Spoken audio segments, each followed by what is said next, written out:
خوش آمدید ایکوز ودن میں، جہاں ہم کتابوں اور خیالات کے ذریعے زندگی کو بہتر سمجھنے کی کوشش کرتے ہیں۔ کبھی یہ سوچا ہے کہ دنیا میں کچھ ملک اتنے امیر کیوں ہیں اور کچھ اتنے غریب کیوں؟ مطلب سرحد کے ایک طرف تو خوشحالی نظر آتی ہے اور دوسری طرف غربت۔ تو کیا یہ جغرافیہ ہے، موسم، یا شاید لوگوں کی ثقافت، ان کی سمجھ بوجھ کی کمی؟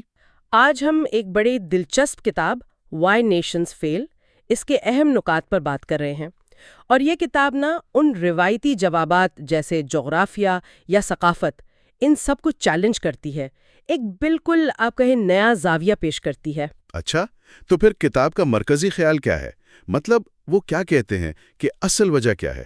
دیکھیں، کتاب کا سب سے اہم اور شاید چونکا دینے والا نقطہ یہ ہے کہ قوموں کی معاشی قسمت کا فیصلہ بنیادی طور پر ان کے سیاسی اور معاشی ادارے کرتے ہیں۔ ادارے یعنی انسٹیٹیوشنز، وہ قوانین، اصول، نظام جو معاشرے کو چلاتے ہیں؟ جی بالکل وہی۔ کتاب بنیادی طور پر دو قسم کے اداروں میں فرق کرتی ہے، ایک ہے شمولیتی یعنی انکلوزیو، اور دوسرے ہیں استحصالی یعنی ایکسٹریکٹیو۔ شمولیتی، انکلوسیو۔ اچھا، ہاں۔ شمولیتی ادارے، جیسا نام سے ظاہر ہے، وہ زیادہ سے زیادہ لوگوں کو معاشی سرگرمیوں میں حصہ لینے کا موقع دیتے ہیں۔ وہ نجی ملکیت کے حقوق کا تحفظ کرتے ہیں اور کوشش کرتے ہیں کہ سب کے لیے مواقع برابر ہوں، جیسے شاید ہم امریکہ یا مغربی یورپ میں دیکھتے ہیں، کچھ اس طرح کا نظام؟ ہاں، وہ اچھی مثالیں ہیں۔ اس کے بالکل برعکس دوسری طرف ہے استحصالی ادارے۔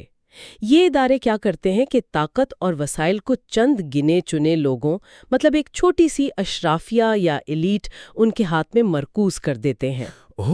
اور پھر یہ طبقہ باقی معاشرے سے آپ کہیں کہ دولت نچوڑتا ہے۔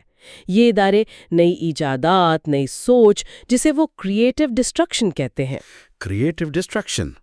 کریٹو ڈسٹرکشن یعنی پرانے نظام کو توڑ کر نیا لانا؟ بالکل۔ تو یہ استحصالی ادارے اس عمل کی حوصلہ شکنی کرتے ہیں۔ کیوں؟ کیونکہ اس سے ان کی اپنی طاقت کو، ان کے کنٹرول کو خطرہ ہوتا ہے۔ یہ بات تو سمجھ آتی ہے۔ کتاب میں نوگالس شہر کی مثال بھی دی ہے نا، وہ جو امریکہ میکسیکو بارڈر پر ہے۔ جی ہاں، وہ بڑی زبردست مثال ہے۔ دیکھیں، سرحد کے دونوں طرف چند قدم کے فاصلے پر ثقافت ایک جیسی، جغرافیہ ایک جیسا، بیماریاں بھی ویسی، لیکن صرف اداروں کے فرق کی وجہ سے معیار زندگی میں زمین آسمان کا فرق ہے۔ ایک طرف امریکہ والا نوگالس جہاں نسبتاً خوشحالی ہے، دوسری طرف میکسیکو والا نوگالس جہاں غربت اور مسائل زیادہ ہیں۔ واہ، صرف اداروں کا فرق اتنا بڑا نتیجہ پیدا کر سکتا ہے۔ بالکل، اور یہی چیز شمالی اور جنوبی کوریا کی مثال میں بھی نظر آتی ہے۔ 1950 کی دہائی تک تو حالات کافی ملتے جلتے تھے، لیکن پھر دونوں نے بالکل مختلف سیاسی اور معاشی راستے اپنائے۔ آج ایک ملک جنوبی کوریا کہاں سے کہاں پہنچ گیا ہے، اور شمالی کوریا شدید غربت کا شکار ہے۔ تو پھر یہ سوال بنتا ہے کہ یہ ادارے اچھے یا برے، یہ بنتے کیسے ہیں، اور کیا یہ ہمیشہ ایسے ہی رہتے ہیں یا بدلتے بھی ہیں؟ یہ بڑا اہم سوال ہے۔ کتاب کہتی ہے کہ تاریخ میں کچھ نازک موڑ آتے ہیں، کریٹیکل جنکچرز جنہیں وہ کہتے ہیں۔ نازک موڑ؟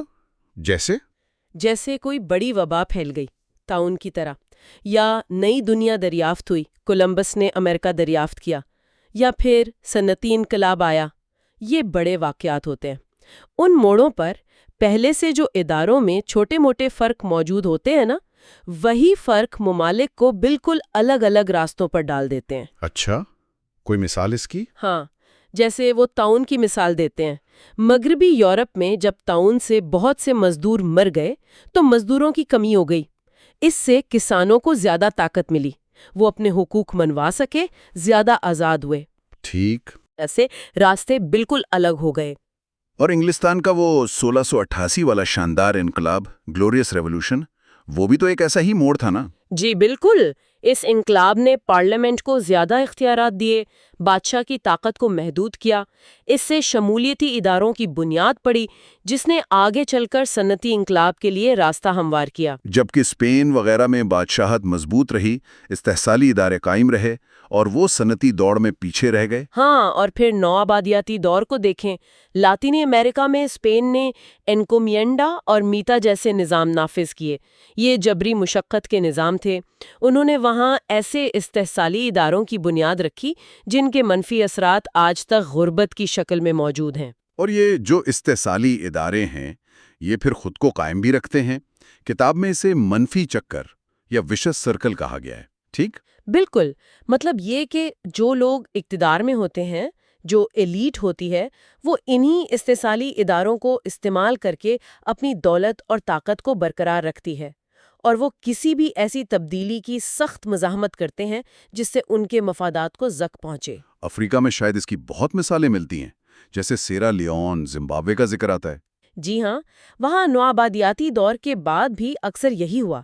نئی آزاد حکومتوں میں بھی کئی جگہ پرانے استحصالی ڈھانچے کسی نہ کسی شکل میں چلتے رہے۔ لیکن کیا یہ چکر کبھی ٹوٹتا نہیں؟ کیا کوئی امید ہے؟ نہیں، ایسا نہیں ہے۔ یہ چکر ٹوٹ بھی سکتا ہے۔ کتاب میں بوتسوانا کی بڑی مثبت مثال دی گئی ہے۔ وہاں آزادی کے وقت کچھ مقامی شمولیتی روایات موجود تھیں اور ساتھ میں دانشمند قیادت بھی تھیں۔ انہوں نے مل کر بہتر شمولیتی ادارے بنانے میں کامیابی حاصل کی۔ آج بوتسوانا افریقہ کے مستحکم اور نسبتاً خوشحال ممالک میں شمار ہوتا ہے۔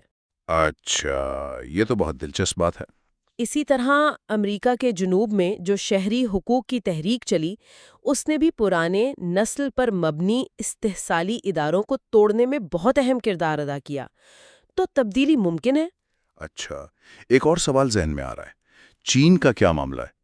وہاں تو ہم دیکھتے ہیں کہ بڑی تیزی سے معاشی ترقی ہوئی ہے پچھلی چند دہائیوں میں، لیکن وہاں سیاسی نظام تو جمہوری نہیں ہے، اسے تو شاید استحصالی ہی کہیں گے۔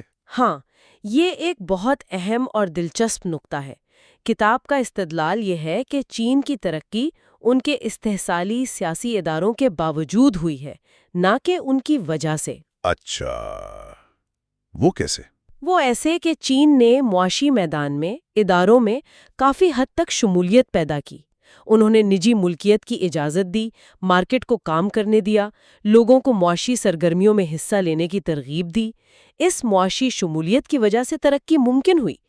لیکن کتاب یہ بھی کہتی ہے کہ چونکہ سیاسی ادارے اب بھی استحصالی ہیں، وہاں سیاسی شمولیت نہیں ہے، اس لیے یہ ترقی شاید طویل عرصے تک پائیدار نہ رہے۔ ان کے مطابق حقیقی اور پائیدار ترقی کے لیے معاشی اور سیاسی دونوں طرح کے شمولیتی ادارے ضروری ہیں۔ سمجھ گیا۔ یعنی صرف اچھی معاشی پالیسیوں کا مشورہ دینا یا نافذ کرنا کافی نہیں ہے۔ جب تک بنیادی سیاسی اور معاشی ڈھانچہ، وہ ادارے ٹھیک نہ ہوں، بات نہیں بنے گی۔ بالکل یہی نکتہ ہے۔ خلاصہ یہی ہے کہ قوموں کی کامیابی یا ناکامی کا راز بڑی حد تک ان کے اداروں میں پوشیدہ ہے۔ شمولیتی ادارے ہیں تو ترقی اور خوشحالی کا راستہ کھلتا ہے، استحصالی ادارے ہیں تو غربت، عدم استحکام اور پسماندگی پیدا ہوتی ہے۔ اور یہ کہ تاریخ میں ہونے والے واقعات، وہ نازک موڑ اور ان موڑوں پر لیے گئے فیصلے یا پہلے سے موجود چھوٹے فرق، یہ سب بہت اہم ہیں۔ یہ ملکوں کو بہت مختلف راستوں پر ڈال سکتے ہیں۔ جی ہاں۔ تو آخر میں یہ سوچنے کی بات رہ جاتی ہے، جو کتاب ہمیں سوچنے پر مجبور کرتی ہے، کہ آج کی دنیا میں جہاں بہت سے ممالک اب بھی استحصالی اداروں کے نیگیٹو چکر میں پھنسے ہوئے ہیں، کیا واقعی اس چکر کو توڑ کر زیادہ شمولیتی، زیادہ بہتر مستقبل کی طرف بڑھنا ممکن ہے؟ اور اگر ممکن ہے تو کیسے؟ یہ ایک بڑا سوال ہے۔